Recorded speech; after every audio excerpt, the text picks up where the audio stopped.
How did they oppose the message? By many ways. Of them is they tried to convince Abu Talib, and then they tried to block the da'wah indirectly, and then they had a showdown with Abu Talib. What else did they do in order to prevent the prophetic message from being taught to others? The third thing that we'll mention is that they tried to ban the recitation of the Quran in public. They tried to make it that if the Quran were recited, they would drown it out with their voices, or they would not even allow it to be recited. The fourth tactic was to ridicule the Prophet ﷺ and the believers. Another tactic, the fifth tactic, is false accusations, not just joking but slander. The sixth point we'll mention, sometimes they tried to challenge the Prophet ﷺ for a miracle. The seventh tactic that they did was attempts of a middle ground, or attempts of outright bribery directly. The Jews understood who is a prophet. The Arabs did not know who is what is a prophet. And therefore, when the Arabs heard of this, that you are a prophet of God, the only other nation that they knew who believed in prophets were the Jews and Christians. And so they sent emissaries to the Jews, they sent emissaries to the people of the book in order to say, okay, this is a phenomenon that is from your religion, is happening in our culture. So why don't you tell us something that we can quiz the Prophet with? We can try to ask the Prophet ﷺ, and obviously because they thought he was a false prophet, he was not going to be able to answer, so his lies will be exposed. So this was another tactic that they tried, and they failed in this tactic as well. The ninth tactic that they used is outright torture. Now, as we said over and over again, the Arabs of old were a tribal society. Everything was based upon tribalism, and therefore your protection is based upon who will protect you. Not the law, not the government, but rather your own tribe. And therefore, those who had tribal bonds, like the Prophet ﷺ, like Abu Bakr, like others, they were somewhat protected, somewhat. However, as we know, many of the earliest converts were from the slaves and the mawali. Sa'id ibn Jubayr asked Ibn Abbas, was the torture really that bad? So Ibn Abbas responded that the believers were tortured in early Islam so severely, and they were starved and they were deprived of water until they could not even sit up out of pain. They would have to be almost semi-conscious on the ground. And until one of them would be told, is Allat and Al-Uzza your God? And they would respond, yes, Allat is my God, yes, Al-Uzza is my God, just to get rid of the torture. In fact, Ibn Abbas says, so much so that if an insect passed by them and they would have been asked, is this insect your God?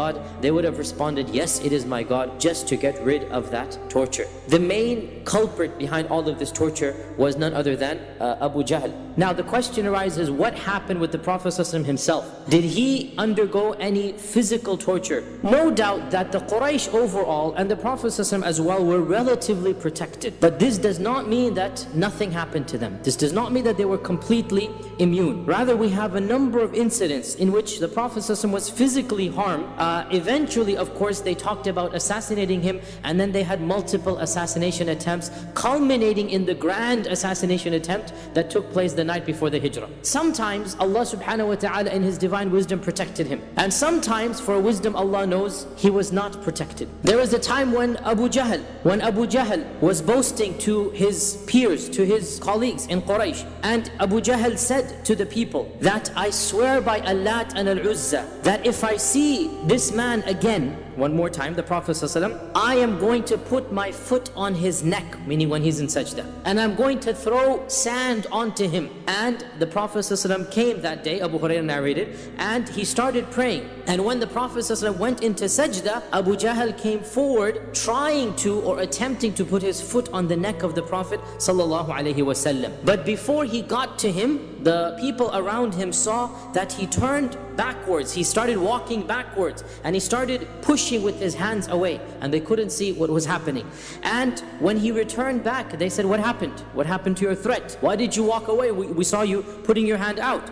And so Abu Jahl said that I saw between me and him a pit of fire, and there were wings hovering above that fire. When the Prophet ﷺ finished, he told the Muslims that this fire was brought by the angels. The wings were those of the angels. And had he taken one step closer, the angels would have shredded him, basically to bits and shreds. They would have shredded him into bits. It is also narrated, Urwa ibn Zubayr asked Abdullah ibn Amr ibn al-As, tell me the worst thing that you saw happen to the Prophet ﷺ in Mecca. So Abdullah ibn Amr narrates what he saw.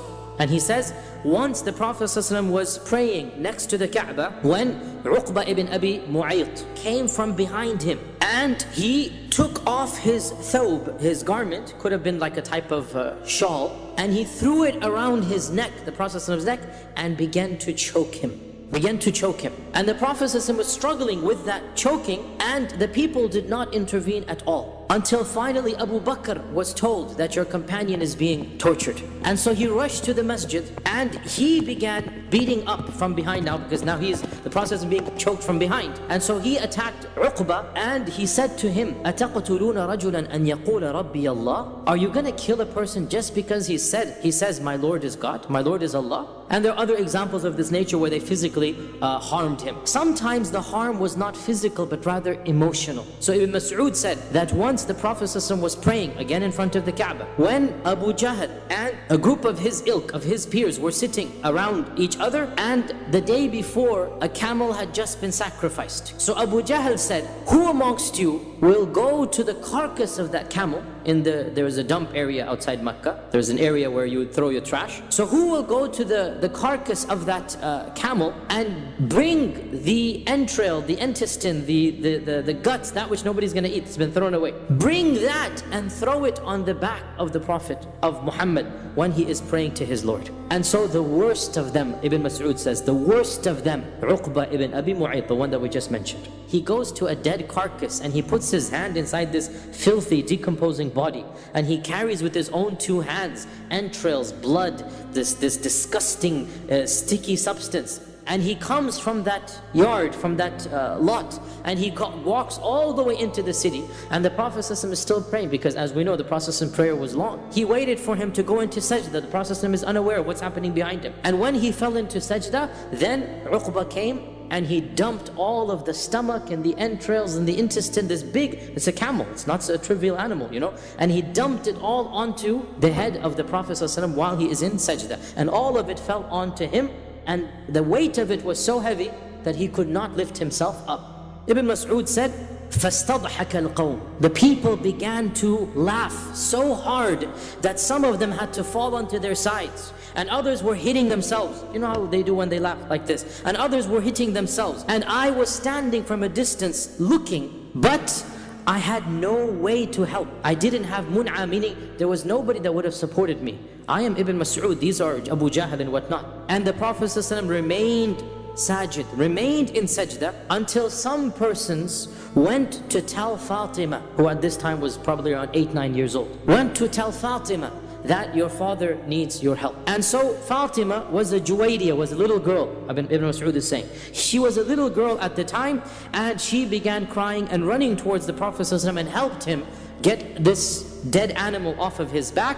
And the Prophet ﷺ then stood up, he managed to stand up, and he turned and he faced them. And he raised his finger up to Allah subhanahu wa ta'ala, and when they saw him in this fashion, they became quiet. And he began making dua against them by name. Allahumma alayka bi Abi Jahl, Allahumma alayka bi Uqba ibn Abi Mu'ayt, Allahumma alayka bi... And he mentioned every single one of them. And he mentioned each of them 3 times, until all of them had a deadly pale in their faces. The blood drained from their face. And then Ibn Mas'ud said, so I swear by the one who sent Muhammad with the truth, that I myself saw every one of these 7 dead in the battle of Badr. The first engagement, Allah took care of all of them. And eventually, of course, the matters got worse than this, and talk began of assassination. It is narrated in Ibn Ishaq that once the news spread that they had planned to assassinate the Prophet ﷺ, and a neighbor told Fatima, that a lady neighbor told Fatima that, they're talking about assassinating your father. And Fatima ran home and told the Prophet ﷺ that they're planning to assassinate you. And the Prophet ﷺ said, fear not, Allah Azza wa Jalla will take care of me.